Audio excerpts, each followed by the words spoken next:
Hello viewers, and thank you so much for joining us once again. This is the Citizen Voice Network, and this is the Big Talk with me, your host, Costa. And today we have another special guest, Transparency International Zimbabwe Executive Director, Mr. Tafadzo Chikumbu. Mr. Chikumbu, I want you to meet our viewers, and when you're doing that, I want you to introduce yourself and also Transparency International Zimbabwe and the work your organization is doing in this country. Okay, thank you very much, and hi Costa, and hi to our viewers. As indicated earlier, my name is Tafadzo Chikumbu. I'm the Executive Director for Transparency International Zimbabwe. Transparency International Zimbabwe is a non-partisan civil society organization that works on anti-corruption. We are part of the global movement against corruption, which is Transparency International. And Transparency International broadly is known for the production of the Corruption Perceptions Index, which is a global measure of corruption in terms of public sector corruption.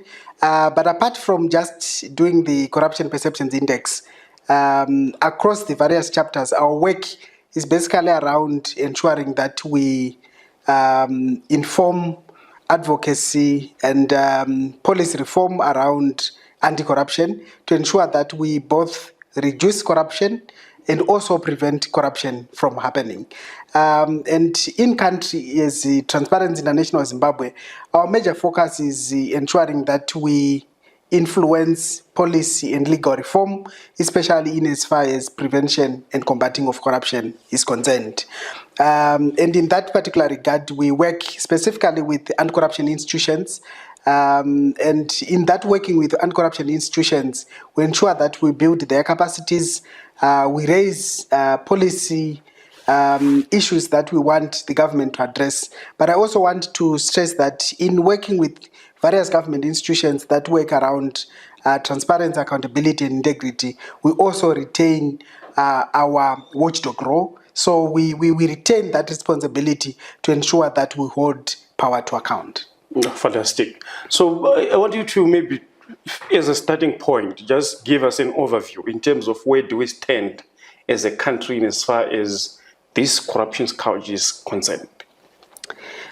So in the various researches that we conduct as Transparency International Zimbabwe, and broadly the Corruption Perceptions Index, the perceptions are that this country is considered to be one of the most corrupt countries in the world. And this is confirmed by the Corruption Perceptions Index, which, like I've said earlier, scores countries in terms of public sector corruption in a score of 0 to 100, where those countries that score closer to 0 are regarded to as highly corrupt, and those that score closer to 100 are regarded to as less corrupt. So as a country, we stand at 21 out of 100, which score for me is not a good score. It shows that the country is perceived to be highly corrupt. And ranking the countries in terms of which countries are actually more corrupt, we sit at 157 out of 180 countries. So we are one of those countries that are also regarded as highly corrupt.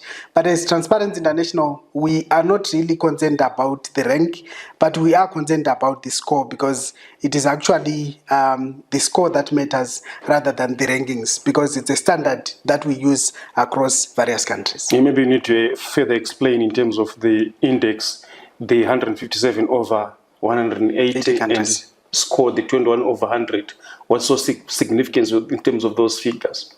Yeah, so like I've said, the significance of the score itself is such that, there are various indicators that we use to come up with the perception.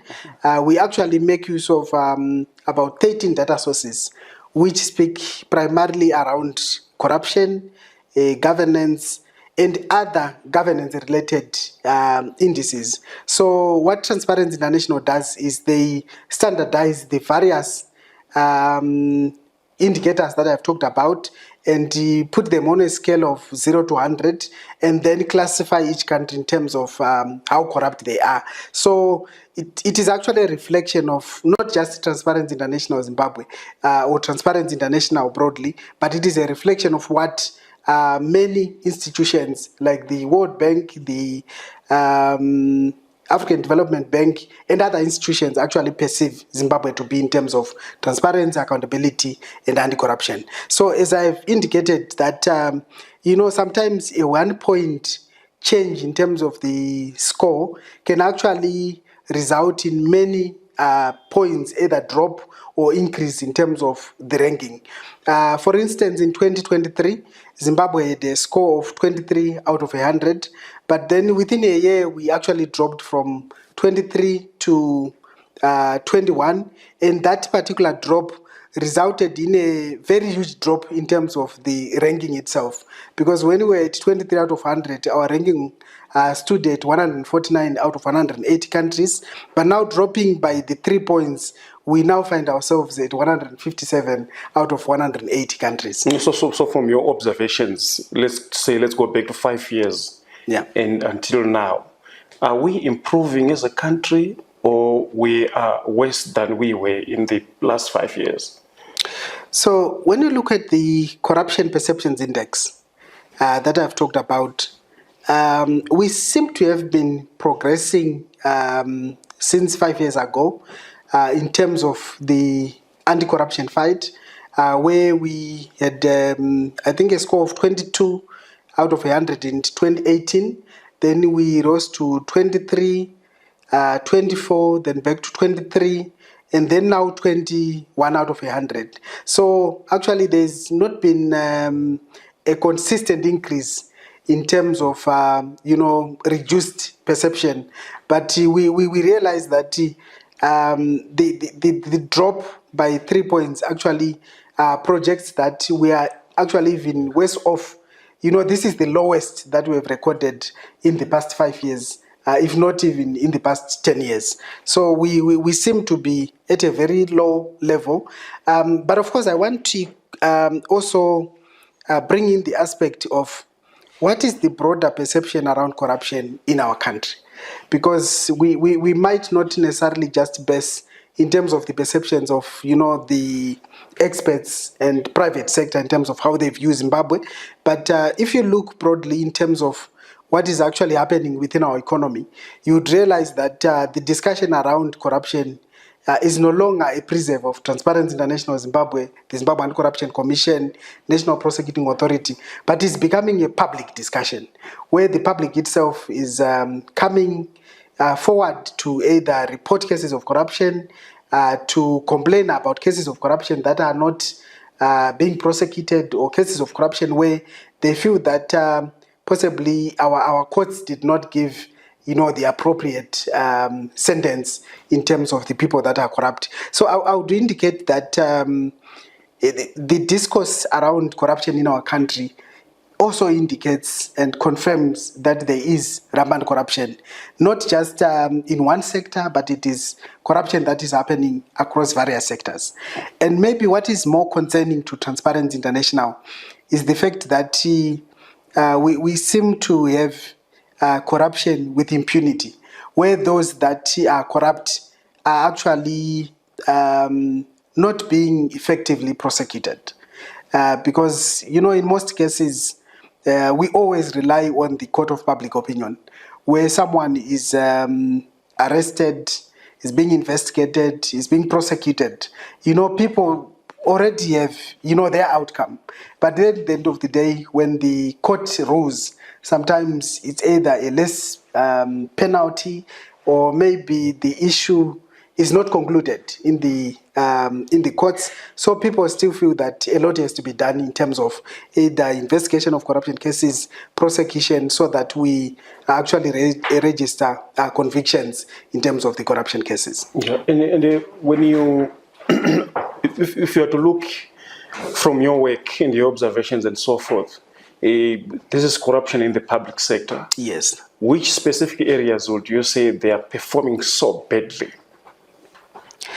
Yeah, so as I've indicated that corruption happens across sectors, but drilling down to the public sector itself, we have made an interest to observe corruption that is happening in the health sector.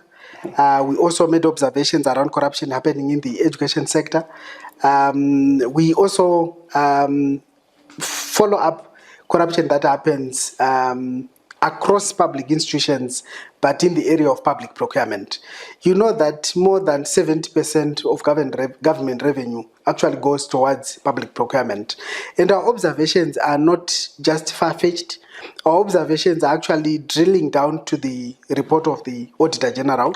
I think you agree with me that most of the findings from the Auditor General's report indicate how public procurement is actually violating the Public Procurement and Disposal of Public Assets Act, where most of the procurement that happens, the auditor comes and they want to find supporting documents, they want to confirm whether the products that have been purchased have eventually been delivered, and in most cases, those are the cases that we also observe both through analyzing the Auditor General's report and also in terms of some of the researches that we are doing. This seems to be a very traditional behavior in as far as the Auditor General's report, in as far as its observations are concerned, that we have got these things happen year in, year out. A certain ministry purchases something, is not delivered.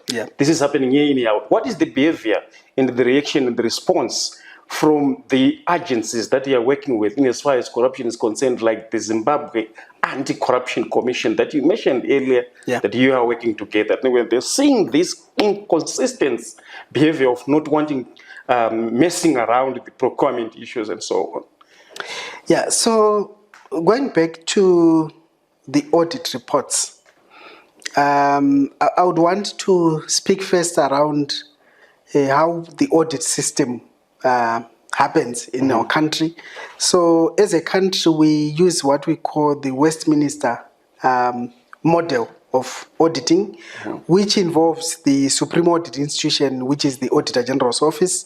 So this particular office is responsible for auditing public institutions in terms of how the public resources are being utilized. So they look at issues to do with either cost effectiveness, either looking at how efficient public institutions are actually using public resources. And once they do their reports, identify specific risk areas. I would call them risk areas in terms of how institutions are using public money. So they identify the specific risks, check with the responsible ministries in terms of their responses. And sometimes they don't get satisfactory responses, which then gives them the leeway to make conclusions. So they make observations and then they make conclusions. But however, when the report is published, it is actually presented to Parliament. So it is presented to Parliament, which Parliament then has a responsibility to analyze the report. So they analyze the report across the various, ministries, parastatals, and local authorities. And then they identify specific issues that they feel it needs follow-ups.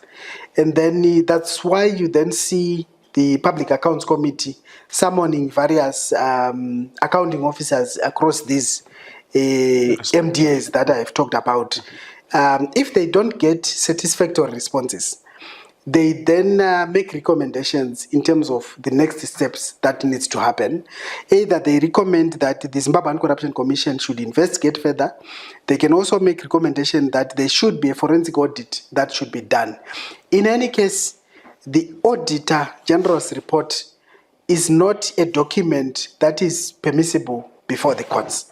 So which means that specific investigations have to take place, which investigation reports are now then permissible in the courts of law as evidence to either prove whether it happened or otherwise.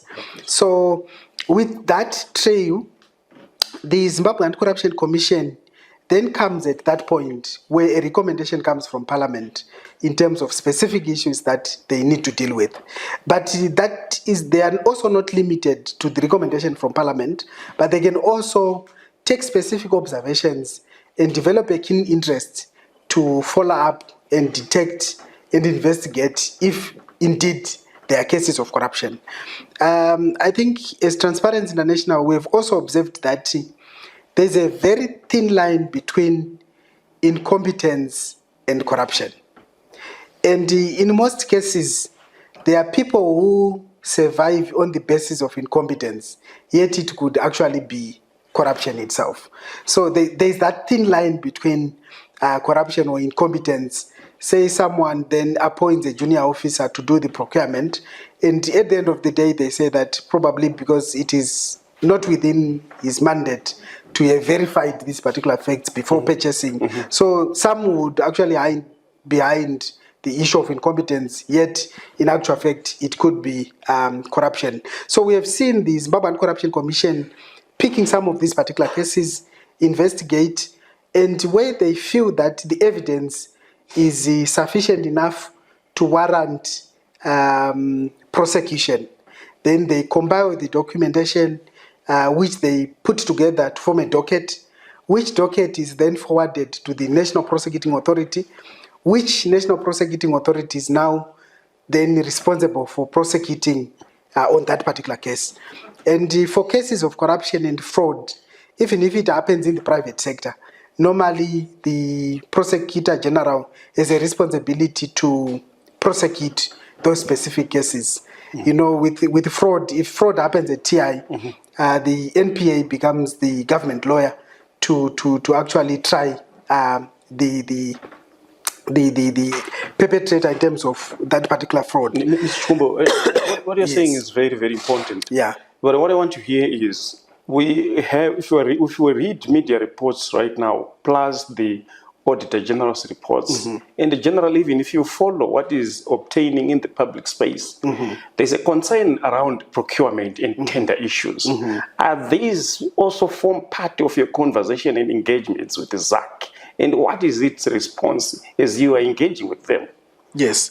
Yeah. So as I've indicated, that there is that particular chain, and as Transparency International, when we see the specific risks that are being flagged out by the reports, we engage with these institutions, including Zimbabwe Republic Police, Police Anti-Corruption Unit in particular, and also the Zimbabwean Corruption Commission, to say that what is your view in terms of these particular cases. And they always promise that for those cases that we feel they need to be prosecuted, we have a responsibility to do investigations. And after those investigations, then we can pass on the baton to ensure that the cases are actually prosecuted. So they always say that their role ends with investigation and arrests. So the Zimbabwe Anti-Corruption Commission and the Zimbabwe Republic Police, they actually have a constitutional mandate to either investigate and arrest perpetrators. And then they say the responsibility to prosecute the cases then falls under a different purview. Yeah, but they always confirm that they are doing their job. And as Transparency International Zimbabwe, just like any other member of the public, we also feel that there are certain cases that could have been handled better, or there are specific cases that we feel maybe the Zimbabwe Republic Police or the Zimbabwean Corruption Commission are not actually paying attention to. And we normally hold that particular view, especially in terms of those cases that we feel they involve individuals that are politically exposed. So in fighting corruption, there's a risk group of individuals, especially those in the private sector or even in the public sector, that we regard to as politically exposed. Those individuals are not easier to prosecute. They are also not easier even for the media to speak about them because they actually commit certain offenses or crimes knowing that there is a political hand or figure that can actually protect them. So the major risk area is to deal with corruption cases, especially those that involve politically exposed persons. But if from what you see yourself, do Yeah. you see a smooth relationship in terms of pursuing these corruption cases between ZAC and NPA? What is your view on that? Is there any smooth relationship in terms of facilitating and executing all these cases that will be brought before the to courts. be submitted to the NPA to take over from ZAC? So my observation for the past 4 or 5 years has been that there's been discord at the beginning where possibly the Zimbabwean Corruption Commission puts up documents, and we have seen media reports where they said they've done enough and possibly the cases are not effectively prosecuted, or at times we could hear the National Prosecuting Authority complaining that some of the dockets that they are receiving were not of good quality. But then as the government through NPA and the Zimbabwean Corruption Commission were implementing the National Anti-Corruption Strategy, which is in NACS 1, there was a provision for inter-agency cooperation, which is provided for within the United Nations Convention Against Corruption, that in fighting corruption, agencies responsible for fighting corruption should come together and work together. And through the discussions that we had, because we were also involved in the implementation of that strategy, we realized that there's been a gradual change in terms of how these institutions were interacting. And in that particular case, we have seen and have witnessed conversations where the Zimbabwean Corruption Commission could actually testify to specific cases where they have interacted with the NPA, especially in terms of ensuring that the dockets that they submit to NPA are stronger. So there is generally a global standard which they said they've adopted, which is the prosecution or prosecutor guided investigations, where the prosecutor can actually indicate those areas which can actually strengthen a particular case. And in that case, we've actually seen an increase in terms of some of the cases that have been prosecuted by the National Prosecuting Authority compared to what has been happening in the past. I think it also came with a lot of legal and institutional reforms that were implemented under the first NACS, where we came up with anti-corruption courts, specific courts that were responsible for prosecuting corruption. And there's been a focus around building capacities of these two institutions to ensure that the two institutions, either independently or jointly through their interaction with the anti-corruption court, can actually secure convictions as compared to the past experience. In your view, do you see maybe ZAC as an effective institution? Would you say it's very effective in its conduct? That question is quite subjective, because there are certain cases where we feel the Zimbabwean Corruption Commission is doing its job, and the effectiveness of anti-corruption institutions, not just in Zimbabwe, hinges on their independence and the capacity of people that are investigating corruption cases.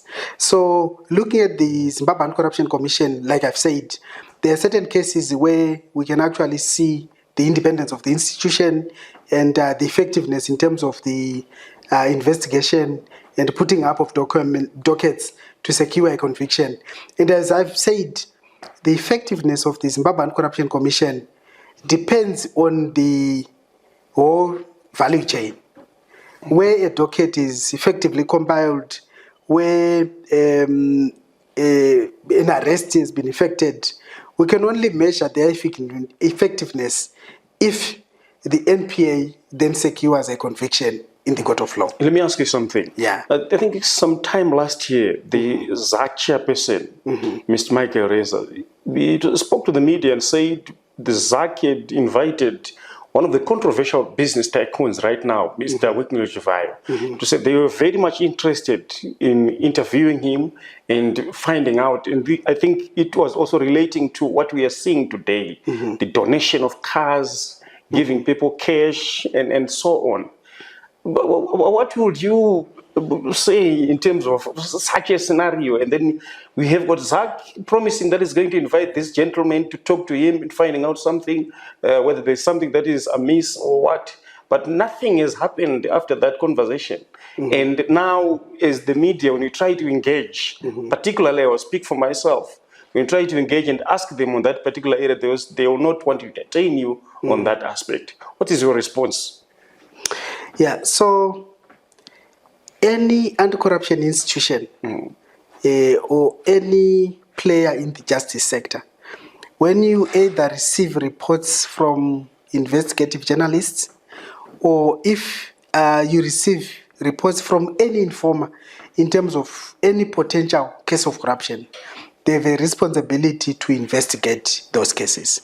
And in the event that there are such particular cases which the Zimbabwean Corruption Commission has not had a keen interest in investigation, it is actually at that point where we start talking about the effectiveness of the institution on the basis of the two elements that I've talked about. The first being the capacity to investigate, and also the second being the independence of the institution to investigate any other person. And I've also mentioned earlier on that anti-corruption institutions, they can investigate and investigate and arrest any individual involved in corruption. And the only challenge they can face is when that particular person is politically exposed. And if you have a similar case, we can also probably conclude that the limitations are centering around dealing with a politically exposed person. And what is your view right now with what that gentleman is doing?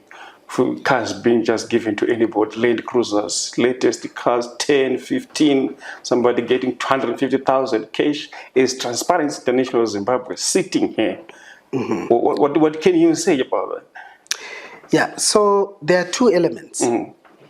As an anti-corruption watchdog, we might not necessarily say if someone is giving out donations, these are proceeds of crime or corruption. Right. But there's a provision, not just in international law, but also within our national legislation, that says that if there's anyone with questionable sources of income, the National Prosecuting Authority is empowered to issue what they call unexplained wealth orders, which then empowers any institution, including the Zimbabwe Republic Police or the Zimbabwean Corruption Commission, to go and investigate the source of wealth. If the source of wealth is unexplained, then the state has a responsibility to confiscate, that wealth. So that is the legal basis upon which dealing with someone whom you think is amassing wealth, but that wealth is unexplained. Our legal framework actually provides for that. And the National Prosecuting Authority, possibly not even ZAC, has a responsibility to issue unexplained wealth orders to follow on that money. And if it is not explained, then it is a responsibility. I want to remove you from Transparency International Zimbabwe shoes. Yes. And you and me having a conversation. Would you sit here and say that is very possible, especially when you see that some of the beneficiaries are government officials who sit in cabinet, who are in government? Would you see it very much possible that legislation being activated and see maybe investigations and later on maybe confiscation of all these things? Yeah, I think the thing is, it is very difficult to separate myself from the institution, given the fact that the fight against corruption is actually a principle that one should have and accept the courage of conviction to follow cases of corruption. So from where I sit, either as an individual or as an institution, I feel that, as I've indicated earlier on, that where there is a challenge, we have institutions that are supposed to execute, and the challenge that we're having as a country then leads to what we call lack of public trust.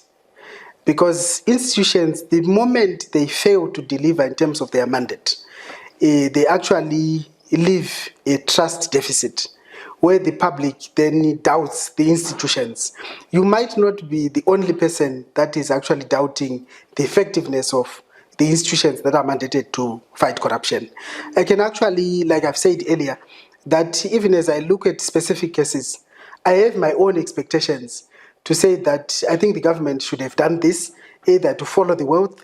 The government should have done this to ensure that this particular person is investigated, so that this particular person is prosecuted, and possibly a conviction could have been secured.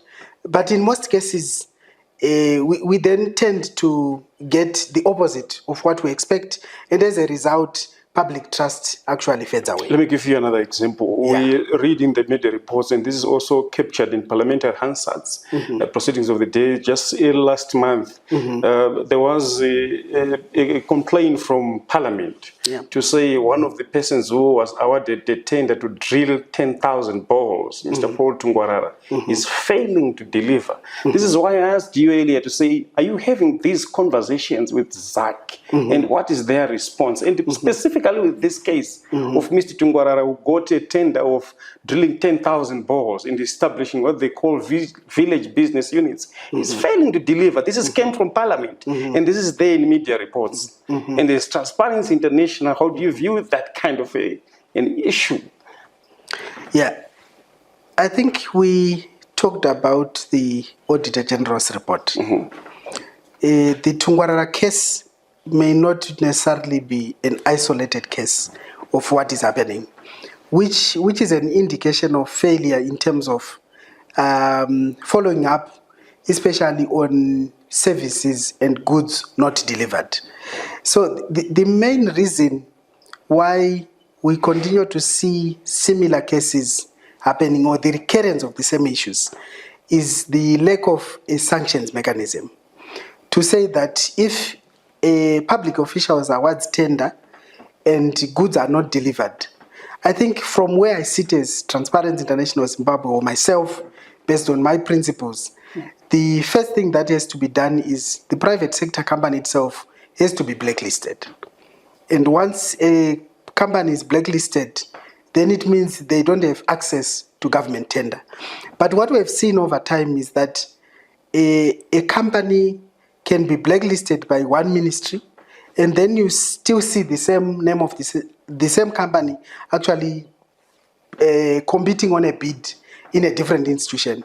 So I would say that the sanctions mechanism for failure to comply with the Public Procurement and Disposal of Public Assets Act is something which is lacking, which is resulting in the recurrence of the issues. So two things. There should be mechanisms to ensure that the government ministry or the accounting officer responsible should actually be held accountable, because they can't continue making payments without the same goods being delivered. So that particular individual can have that. Then the private sector can first be blacklisted and can also be sanctioned in terms of prosecution, because this is a scenario of outright fraud, where you promise that you are going to do something, money is paid, and no delivery is actually done. So I look at it as fraud itself, which then requires the Zimbabwe Anti-Corruption Commission, the Zimbabwe Republic Police actually following up on this particular case and bring these people to book. Yeah, if you are to follow conversations that are happening on social media right now, these two examples that I gave you, they do form a circle that has been coined as Zvigananda. I think there's no doubt about that. If you're going to be given an opportunity to say, hey, Mr. Chikumbo, as Transparency International Zimbabwe Director, speak and address these people, what would you say to them? Yeah, as I've indicated, Costa, I need to repeat this, possibly in different words. If there are indications that there is corruption happening, we have institutions that are responsible for ensuring that an investigation is done. And if these institutions are not doing their job, then it would explain that they are compromised. And I've said earlier on that there are also indications that some of the names that you are throwing involve people that are politically exposed. And it could be a limitation in these institutions to deal with them, because dealing with politically exposed persons is not only difficult for me even to speak out against their names. The problem with the corruption is that corruption fights back. The people that are corrupt are the people that have resources. Corrupt individuals have resources. They have resources to hire the most competent and expensive lawyers to defend them. They have the capacity to hire accountants or any other profession that can manipulate. They've got a price for everybody. Yes, they have a price for everybody. And as a result, even if you pinpoint certain individuals and label them corrupt, they might actually come after you and say, Costa, you labeled us corrupt, and possibly open a case against you. And they have the resources to do that. They can still use the process of crime to do anything to ensure that they get away with it. And the second issue is around witness and whistleblower protection. So in some countries, we have laws that protect people who whistleblow against corruption, people who want to be witnesses on cases of corruption. Like I'm saying that politically exposed persons are extremely difficult to deal with. You might actually have people that are willing to testify on specific cases involving specific individuals. But as the cases progress, most of the witnesses, they withdraw, either for fear of victimization or even for fear of being killed. We have specific cases in South Africa. They can be given money. Yes, they can actually be given money. They can be silenced. So many things can also happen, and also contribute to the low rates of convictions. Where a particular case starts so well and people and the public are following, then at the end of the day, the case is lost in the court of law. I've had conversations with NPA where they've also indicated that we had witnesses at the beginning and across, and as the case progresses, most of them, they withdrew. Some of them, they even changed their witness statements. So dealing with corrupt individuals is extremely difficult.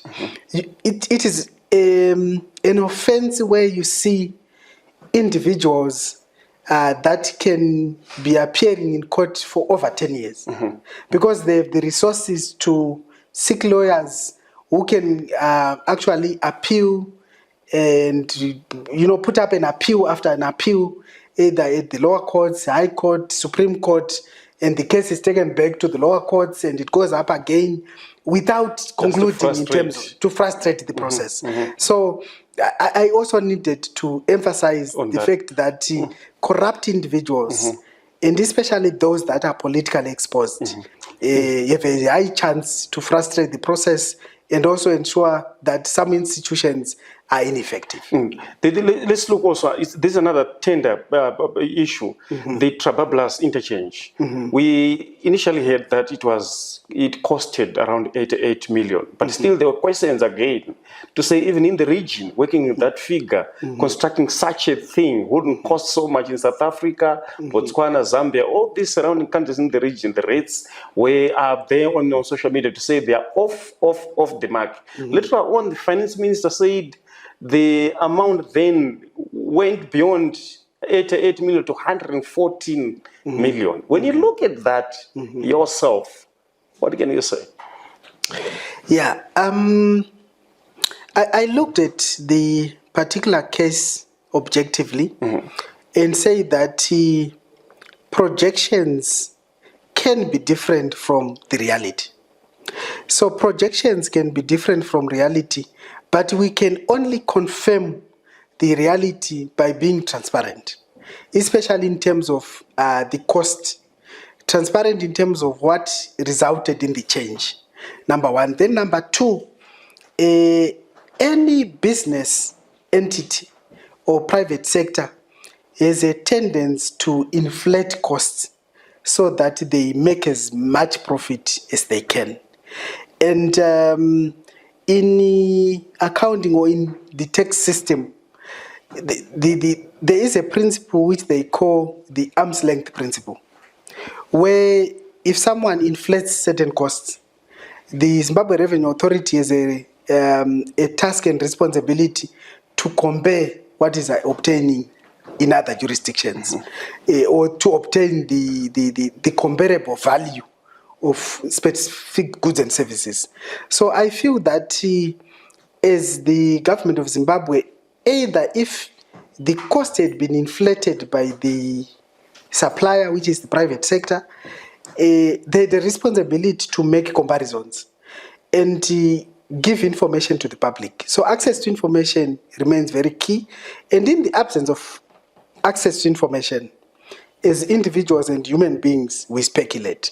So I may not necessarily say the Ministry of Finance either lied or said the truth, but I think what is important is when changes do happen, they have a responsibility to be transparent and ensure that they are also accountable either to Parliament or they are accountable to the public. And in this particular case, it is astonishing that the report only came after the project had been completed.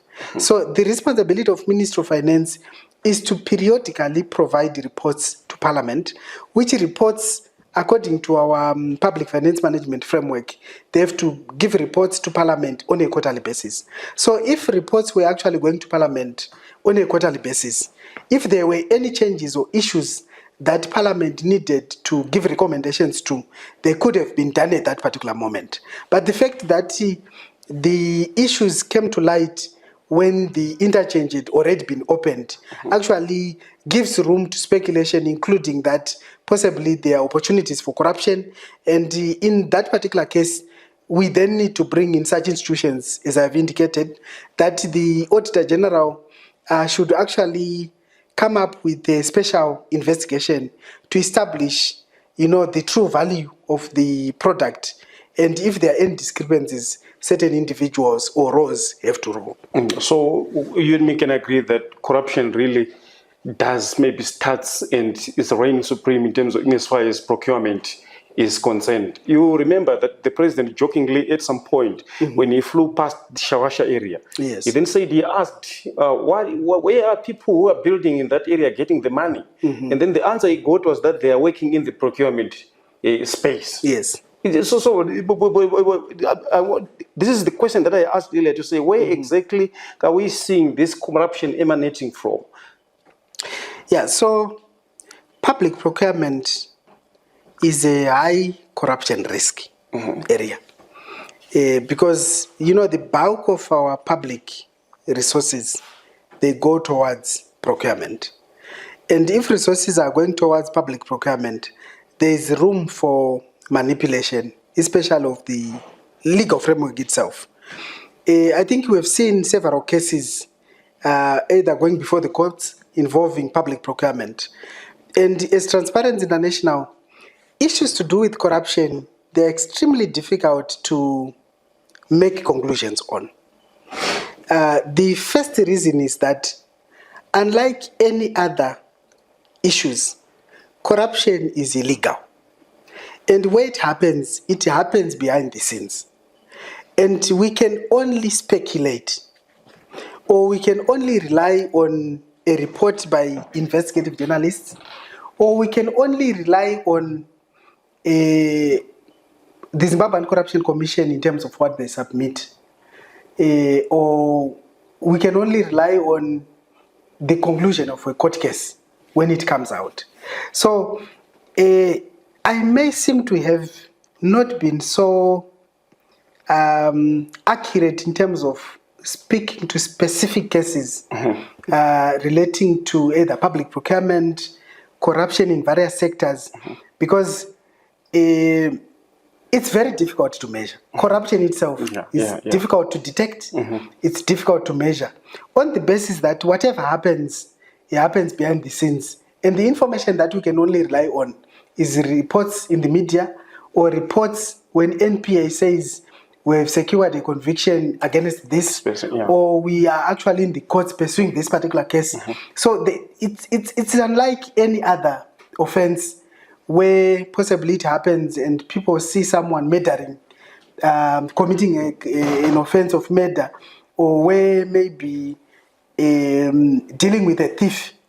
So corruption is an extremely difficult. Let's remove enough of the procurement and the Zviganandas and so forth. Let's look at the police, the conduct of the police. I think there's an outcry in the public right now in terms of how they treat the combi drivers and so forth. With the seat of Harare, corruption issues, again around tender issues as well. And you also have, if you go to, because we've spoken at length, I want us to wrap up. If you go to the passport office, there is another extra $20 which people continue to ask. What is it meant for? What does it cover? So as Transparency International, if you make observations in all those areas, what position can you make? Or can you arrive at? Yeah, so looking at the various institutions, you know, the Transparency International Zimbabwe conducts what we call the National Bribe Payers Index, which is picking up the views of people that interact with public institutions, and they tell us about their experiences and their perceptions around corruption. And we established that the Zimbabwe Republic Police tops the list, ironically, in terms of being corrupt, knowing that they are one of these many institutions that are responsible for curbing corruption. And in most cases, you would agree with me that the corruption that happens in these institutions that we have talked about, either the Zimbabwe Republic Police, VID, Registrar General's Office, these are petty level of corruption, where lower level individuals collect between $1 and $50 to render a service. And as we dissect and understand corruption in our country, we need to then balance, like the conversation we are having around grand corruption, which involves these politically exposed tender, and then we also look at the petty corruption that involves these particular institutions. And my reaction is that where there is increased human interface, there is a high likelihood of corruption to take place. Because if someone is accused of committing a crime, they can either be asked to pay a bribe, or they can actually offer a bribe for them to avoid being prosecuted or arrested. So specifically around a registrar's office, the Zimbabwe Republic Police, and their interactions with the public, I think basically the issues falls around bribery. And there's also an element where bribe-taking behavior increases, especially with the levels of poverty.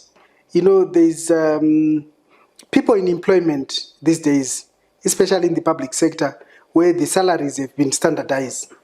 We can actually have the working poor. And the fact that we have the working poor, their appetite to take bribes actually increases.